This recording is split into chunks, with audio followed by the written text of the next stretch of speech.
Hey guys, we're back here for Live for the Journey, and we are starting a new political series on this channel, and this is our first episode, and we're going to be going over the basics of politics and how going down that journey.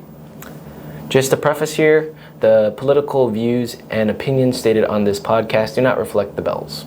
And with that, let's get into it. Hey guys, welcome back to Live for the Journey. I am your host, Monica Velasquez, and we are here with Jackson Keenan and our guest today, Dr. Holcomb.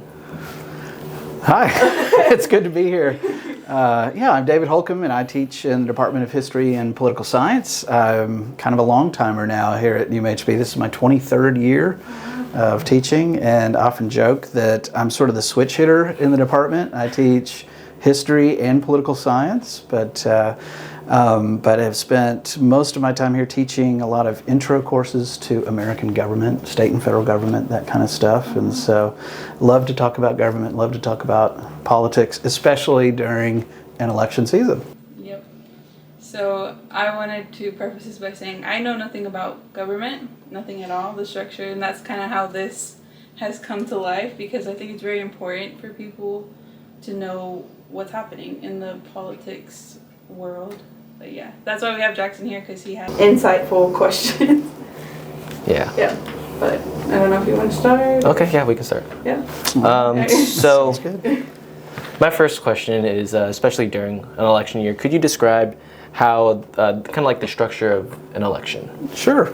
Now that's a good question. So essentially there are three types of elections in the United States, and one is what we'd call a primary election, one is a general election, and another one's called a special election. And so kind of how this works is in even numbered years, before a general election where you have two candidates from any of the parties, but particularly the major parties, Democrat and Republican, are running against each other. The parties themselves have an election within the party to try to decide who their candidate's going to be. And so that's why we call it the primary election, because it occurs before the general election. Okay. So this year is obviously an even-numbered year. It's also a presidential election year, which is every 4 years. And so earlier this year, primarily in the winter and the spring, states had what were called their primary elections. And so people could go and vote within their party's primary to determine which candidate they wanted to be their nominee. Voted? You could have voted. So it's anybody. What? Yeah. So this is another thing, and all you need to do is go register to vote. Okay. And once you register to vote, you've got a voting card. You just go show up at your polling place, which is usually a public building or a church or something like that, near your neighborhood, and you go in and show them your card, and you, at that point, if it's a primary, you've got to decide, am I going to vote in the Democratic primary, or am I going to vote in the Republican primary? Okay. And then you go in and you choose one or the other, and you go in and you vote, and you'll see the list of candidates there. Now this year it was kind of not a lot of competition. Former President Trump kind of wrapped it up pretty early. He was the leading candidate, and then President Biden, being the incumbent president, he was going to run again, right? Before he decided to step down, and so it wasn't a real competitive primary. But one of the things that's important to remember about elections, both primary and general, is there are a lot of other elections going on, not just the presidential election. So we get so focused on the presidential election because that's what we hear about all the time and the news focuses on, but there are all kinds of other state and local as well as other federal people on the ballot. So primary election in Texas occurs in March. Some states have it in as early as early February all the way through and into June. We have primary elections. Then whoever wins their party's primary becomes the candidate in the general election. And that occurs for everybody in every state on the first Tuesday of November of even-numbered years. So the big presidential election, as well as all the other contested elections down the ballot, are going to occur on Tuesday, November 5th. And you go in, and that's when you vote for either the Republican candidate or the Democratic candidate, or sometimes there are third-party candidates, other candidates on the ballot as well. Okay. And so, and that's the general election is the deciding election where you actually choose the person who's going to fill that office. So primaries, then general election, and then you've got your winner, okay? Now, there's one other kind of election. This isn't quite as maybe as significant, but it's worth mentioning, is that we often will have a special election, one that kind of falls outside of the normal calendar of elections. And we'll have those sometimes even during odd number of years. That's usually if somebody steps down early from their office and we need to have an election to fill that spot, or maybe the local school district has a bond issue that they want us to vote on, whether we're going to raise our taxes a little more to help fund the schools and that kind of stuff. Why it's special. Yeah, special. So those are kind of extra elections. But right now, as I said, we're in the midst of one of our 4-year presidential elections, which usually gets the highest turnout and helps the other people on the ballot because you'll get a higher turnout as well. At least gets more interest in those races as well. Okay, so I think a question that some first-time voters or some people who are just getting into politics is, what's an electoral college? Okay. I've just spent about 30 minutes to an hour talking about this in my class because it's not an easy thing to wrap your mind around sometimes, because it's a great question because, yes, in the United States, I think most people assume that when you go vote, you're voting for a candidate and that we elect our president in a popular vote. That's not what happens. That's not what happens. Okay. So we elect our president in a sort of a secondary election called the Electoral College. And so this is how it works. It might take a minute to break it all down. This is I feel like this is an important question. Okay, it's very important because it generates all kinds of interesting questions about why we have it and that kind of stuff too. So the Electoral College is made up of 538 electors, okay? And so for a presidential candidate to win the presidency, they have to win a majority of those 538 votes. So the key number you're looking for on election night, say you're watching the news and you're watching the returns come in, which I know you're all going to do now that you're into politics, right? Definitely. I will be nerding out and doing that all night on election night. The key number you're looking for is 270. If you hit 270, you win. So if Donald Trump gets 270 or Kamala Harris gets 270, they win the election. So it's a majority of the Electoral College. But this is how it works down at the grassroots level. When you go into a polling place and you press the button, let's say you're pressing the button next to Kamala Harris's name, okay? You vote for her. You're not voting for her, technically. You're voting for a group of Democratic electors equal to your state's congressional representation. Okay, so this is where it gets complicated. Okay. All right? So Texas is a big state, has a lot of people. Yeah. And so, in Congress, we have what's called the House of Representatives. That's based upon population. So Texas has 38 representatives. Compare that to smaller states that have 10 or 5 or 4, whatever. So we have 38 representatives, plus every state has 2 U.S. senators who serve in the Senate. So we have a House and a Senate. No.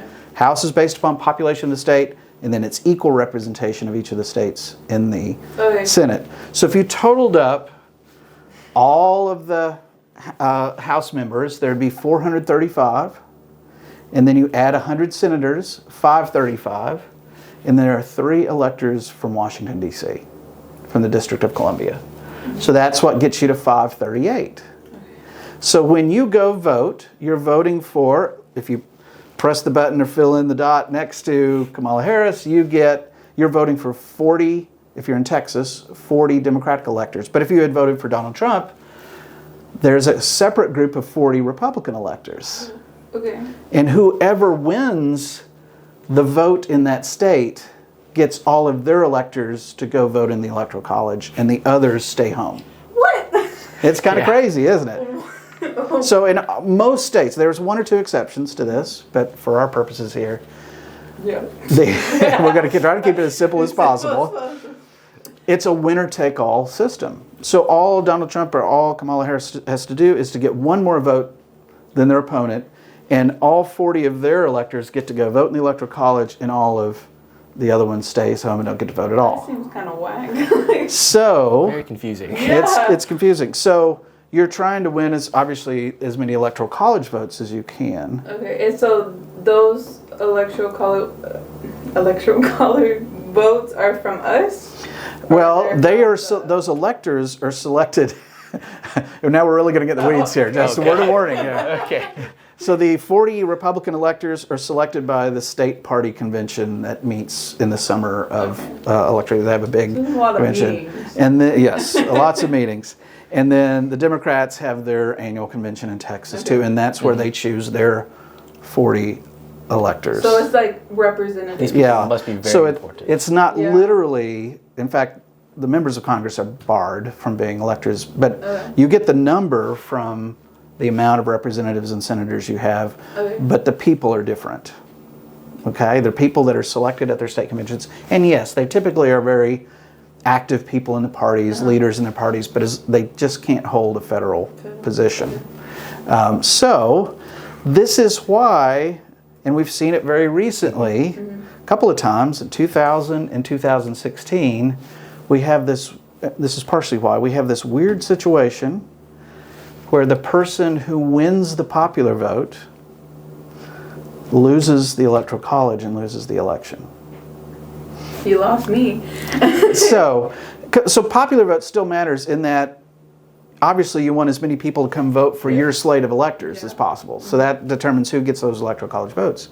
But we have had the situation, for example, 2016, Hillary Clinton, the Democratic candidate, got 3 million more popular votes than Donald Trump. But he won the electoral college because there's a variety of ways this can happen. But think of it this way.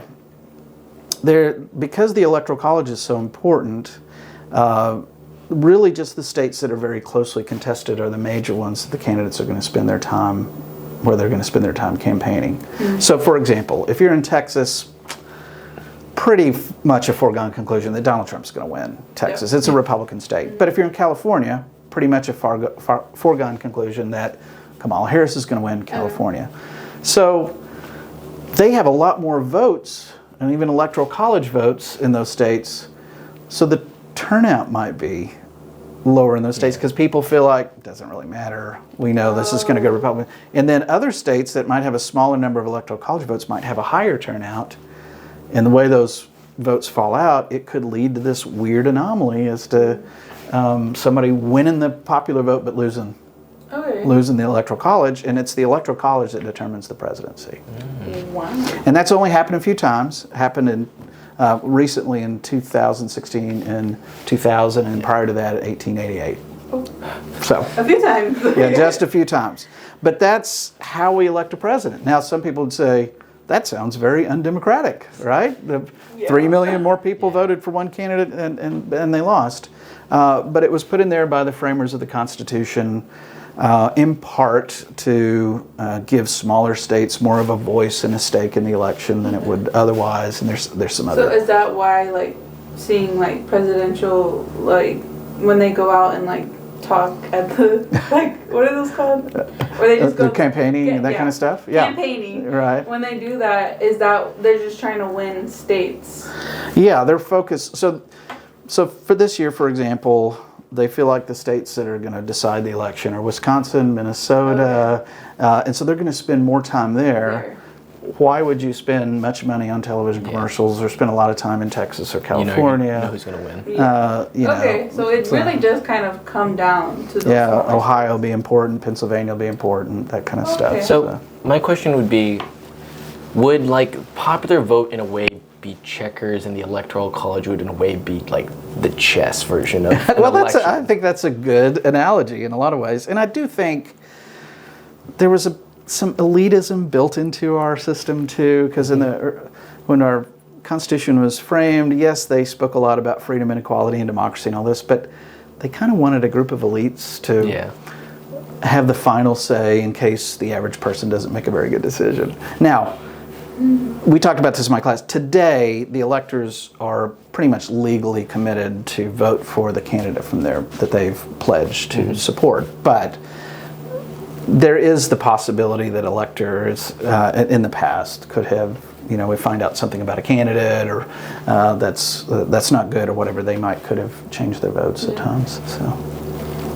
This one's kind of a loaded question. Kind of how would you break down the political structure of America, mainly when talking about like what is a conservative and what is a liberal? Oh, yeah. Well, I think it is loaded, but I think just in a descriptive way, it's a fair question, because I think students we hear these terms thrown around all the time, and a lot of times we really don't know what they mean. So let me give you the very broad difference between a liberal and a conservative, and then maybe a little bit more of a political definition of what those mean, and then what it looks like when it comes down to our two major parties. So conservatives, just like the word suggests, like to conserve things, right? So they're going to be less enthusiastic about change. They want to hold on to tradition and the way things have been done. And so that's what we mean by conservative in the broadest sense.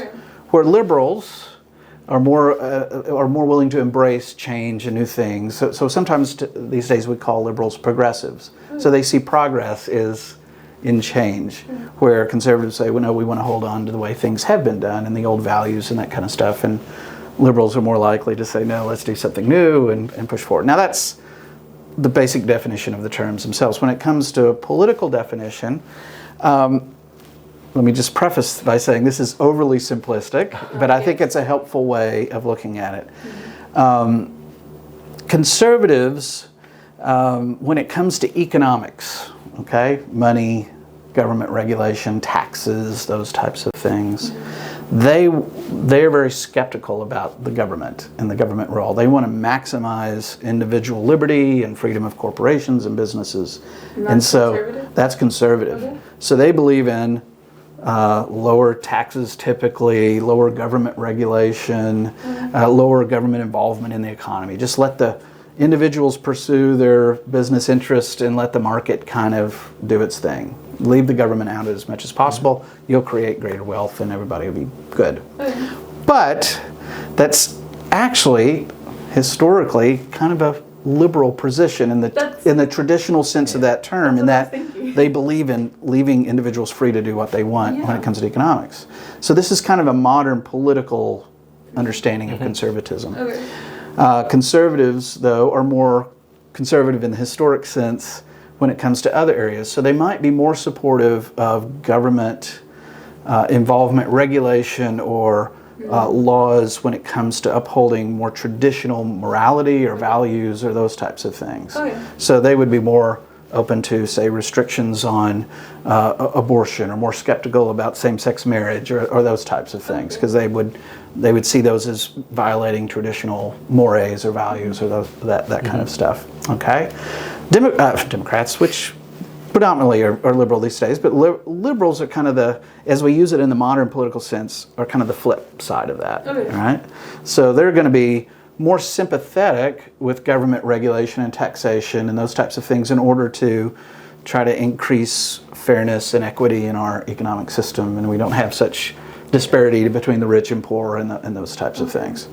But they're more classic liberals when it comes to our private lives and morality and those types of. They're more hands-off. Let us live our lives as we want to live. Let us marry who we want to marry. Let us do with our bodies as we see fit, as long as we're not harming anybody else. So they're kind of the flip side of like of one each side. other. They're like flipped on each side. Right. Economics and so morale? not maybe like values. values, traditional or at values. least traditional, maybe moral views to some degree.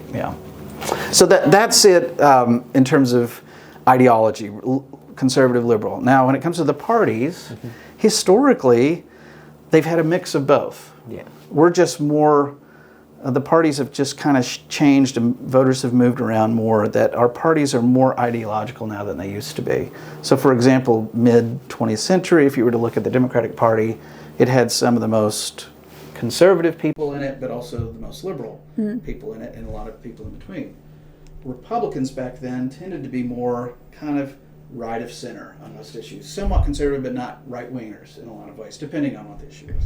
today the parties have become, it's harder and harder to find a conservative Democrat, and it's harder and harder to find a liberal Republican. They still exist, and some of this is geographic, depending on where they're from, but they're more ideological. Republicans tend to be more conservative, Democrats tend to be more down the line liberal than in the past.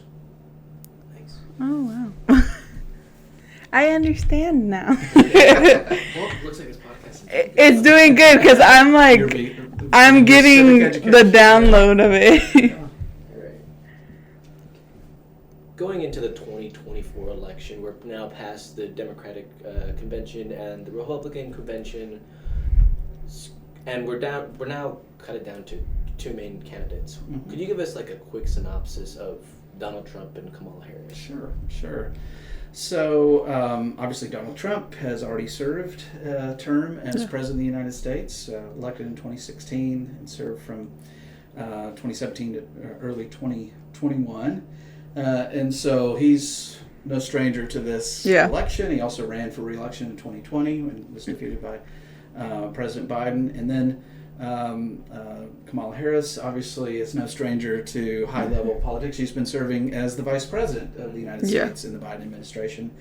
She had been a senator before that, and then spent a good deal of time as a prosecutor, district attorney role, I believe it was, in the San Francisco area in California. And so she had a fairly long government history in terms of her profession and her previous positions she's held. Where Donald Trump was really a newcomer to politics when he was elected to 2016. What? He was, this is kind of why he's been a very non-conventional person and candidate in a lot of ways, because he was a very wealthy real estate mogul, if you will, in New York City, a very public and colorful figure already.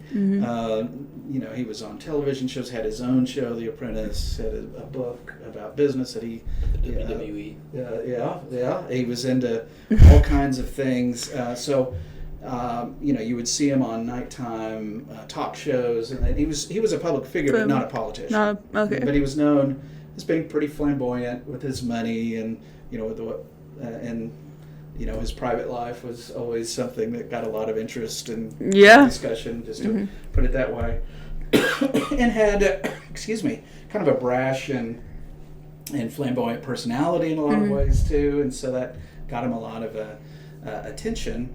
But shocked the world when first he got the Republican nomination. He was running for the Republican nomination, decided he'd throw his hat in the ring. Everybody thought this is a complete joke because he is who he is, right? He's doesn't have a personality a background or the background that people kind of identify with presidential material, right? Traditional politician. Not a traditional politician. I think that's a better way of putting it.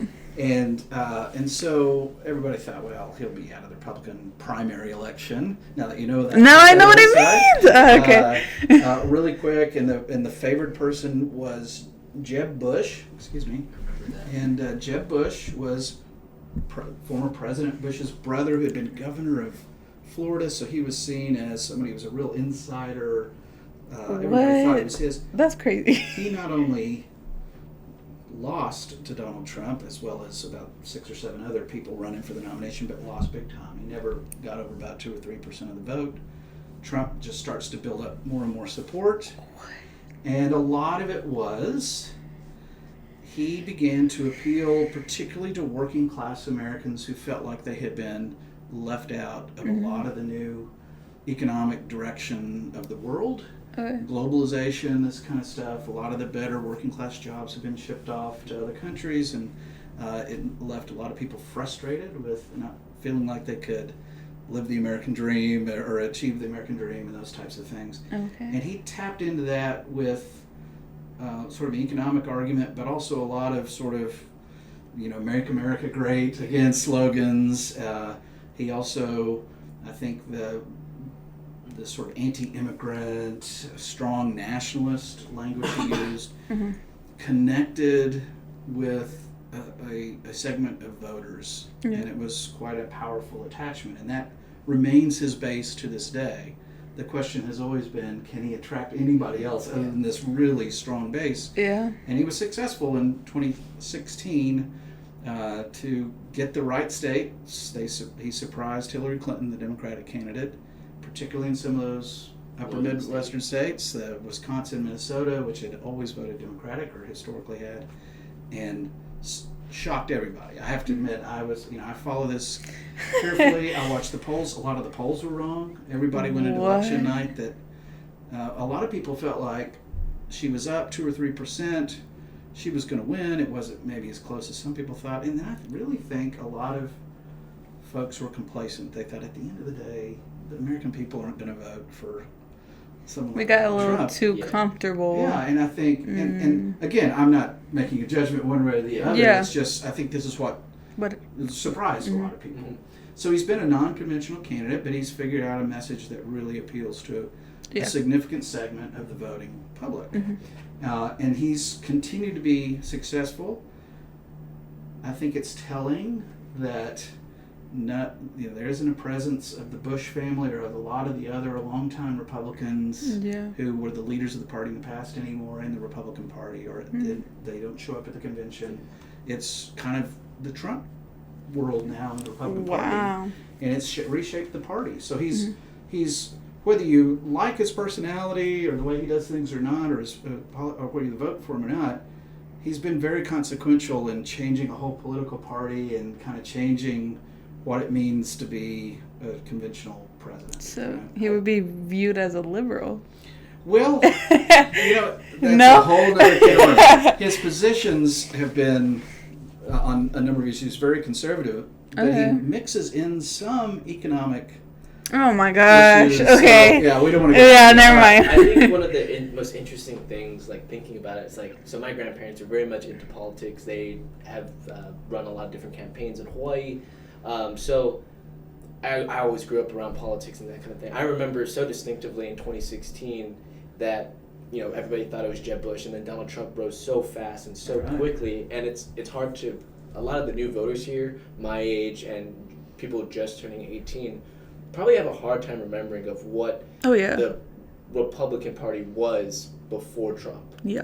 Right. I think particularly for younger voters, I mean, because you don't, and I think, rightly or wrongly, there's some people who just feel like, well, maybe he's just being more honest, and he's more willing to say things as they should be said, and we don't need our politicians trying to be so polite or whatever the critique might be.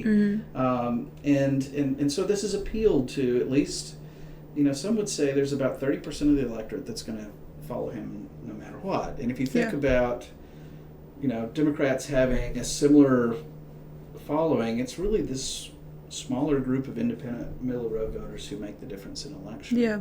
So the goal for Harris and the goal for Trump are not really our basis, but how can we appeal to that middle voter? And that's kind of where we are. Harris, obviously, this has been completely unprecedented over the last couple of months. She's vice president, but she wasn't the nominee that was elected in the primaries. Joe Biden was. He was elected in the primary for a new term. Oh, that's why they had to He had a poor, a poor debate against Trump. His people were concerned. He was very low in the polls. People were concerned. Yeah. He was just not up to the task. Yeah. Maybe age was getting the better of him, that kind of thing. And they persuaded him to step down and put his support behind her. And so we had a very different primary for Democrats now. They actually nominated Biden. He steps down, and then the delegates at the convention just kind of unilaterally fell in behind her and gave her the nomination. So that's really not seen that in modern presidential history. Wow. And especially she's a woman, so that. Well, this is another huge thing. Yeah. I mean, the Democrats and others have been very hopeful that Hillary Clinton would have been elected to have our first female president. Yeah. But now that's part of what certainly motivates a lot of her supporters too, is to say, hey, we're past time to have a female president. Yeah. Alrighty. First, what time is it? It's 4:06. 4. Should we go to the last question now, do you think? What's the last question? And the last question would be, why should people vote? Yeah. Okay. So our final question, after talking about all this political, just getting understanding of politics, and the viewers of this hopefully have a greater understanding of politics. Why should people vote? Well, I'm glad you asked me that because this is something I talk about on the first day of my American government class every semester, because it's very important to me, because I also want to convey to my students that yes, this is an academic class about politics and we want to learn how the government works and all those types of things, but I want you also to feel obligated, if not compelled, to go and participate in the political process by the time you get out of here. And the only way you can really participate well is if you know how all this works and those types of things. So I break this down into 3 areas. First of all, the old answer, I know probably some people turn off, but I still think it's important, is, this is the one very basic civic responsibility we ask of our citizens of this country. We have very little expected of us to be a citizen of the United States. We just have to be old enough and either born here or naturalized or whatever, and to be able to vote. And that's all we ask. And yet, you probably know this already, very few of us actually show up and vote. Yeah. We are supposed to be, this world's great democracy, exporting freedom and liberty around the globe, or being a model of that around the globe. And we get excited if 60% of eligible voters show up in the most hotly contested presidential election. Oh. And then when it's not a presidential election year that we don't hear as much about, it goes down and down and down. One year I voted in a Belton-wide election. Belton has 23,000 people. I was one of 150 people who voted.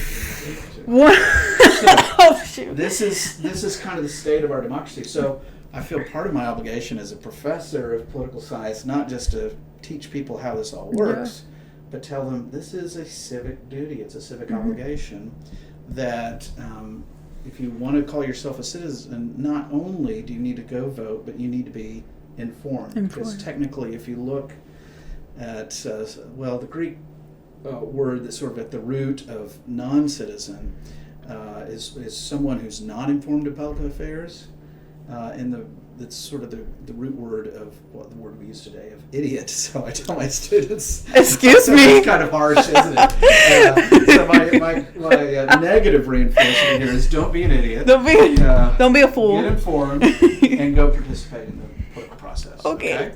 So that's one. We have an obligation. It's a very low-hanging fruit. We make it very easy to go do it. It's not that often. Go find out who these people are, what they stand for, and go vote. Okay. Secondly, I'm a Christian. We're a church-related Christian university. Mm-hmm. I think there's all kinds of faith obligations for getting involved in politics. Not that the government answers all of our questions or needs or whatever it might be. But to me, if you're going to follow the great commandment of loving your neighbor, or if you're going to, Micah 6:8 here, right?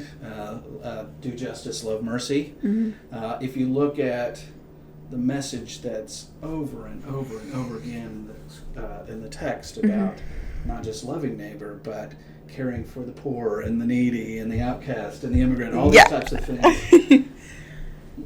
One very tangible way you can do that is pursuing just laws and practices and government policies and supporting those and becoming. And so to me, our Christian faith obligates us. It's not just a suggestion, but you're kind of obligated to find out about what's going on in the world and how you can make a positive impact. Yeah. And in our democracy, you have lots of opportunities to do that. So I think it's a faith obligation to do it. So there's citizenship obligation, the faith obligation. Finally, act out of, if you're just purely self-interested, you should get involved in politics and find out about politics, because you cannot escape a moment of your day without being impacted by politics. And so why wouldn't you, out of self-interest, learn about how it works? What are all these laws and rules and regulations and all these things that we take for granted? And how can I impact the system to improve those or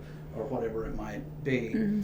I take my students through an exercise in the first day of class where I say, let's go through a day where you wake up in the morning and you go to bed at night, and let's see how many ways in which the government impacts your life. And I said, a lot of these you take for granted. You wake up and you assume, you go brush your teeth or take a shower, you assume there's going to be water, adequate, clean water for you to use. Wow. You get in your car, think about all the regulations for that, get on the road. You don't speed. Yeah, I mean, you've got that too. You assume that there'll be roads that you can drive to get to work. Yeah. You come to UMHB and often joke, hey, we're this private Christian university. We're sealed off from the government and the world. No, that's not the case. No. Most of us wouldn't be here if it weren't for federal financial aid or Yeah. other types of things. Yeah. So all that to say is, I think you've got just some if you don't buy the faith argument, if you don't buy the citizenship argument, just out of self-interest, find out what's going on, study what the issues are, and find out what the candidates stand for, and cast an informed vote. Okay. Ready? That's pretty good. Yeah. Thank you so much. Thank you. Right. Thank you so much. I feel like I've learned a lot, and I don't want to be an idiot. So I think about that. that's going to be the driving force for a lot of us. We're like, don't be an idiot. Don't be an idiot. Go and vote. Don't be. That's our slogan. But we just really want to thank you again for coming on, and I feel like this is going to be very impactful and informative. It was for me, so I know having it filmed, people can just go back and rewatch it if they didn't get something or understand it. But yeah. Right. For anybody interested to vote and don't know politics, this would be awesome. Yeah, and I also, even learned stuff. and also, do you have anything you want to say to the audience? Well, I would just say thanks for having me. This has been a lot of fun, and I'm always happy to talk about politics. And I'm on the third floor of Hurd. If anybody wants to come see me, Hurd ask me questions. Hurd is that building next to Davidson. It's a little, a lot of people don't know where it's at, but it's the beige. It's the oldest. Is it the oldest building? I think it's currently the oldest building. Yeah, just Google it. A lot of people don't know where we are. Yeah, that's true. But all right, thank you so much, Dr. Holcomb. Holcomb? Yes. Yes, sorry. Thank you so much. Thank I appreciate it. you for answering. And also, follow-up question: would you like to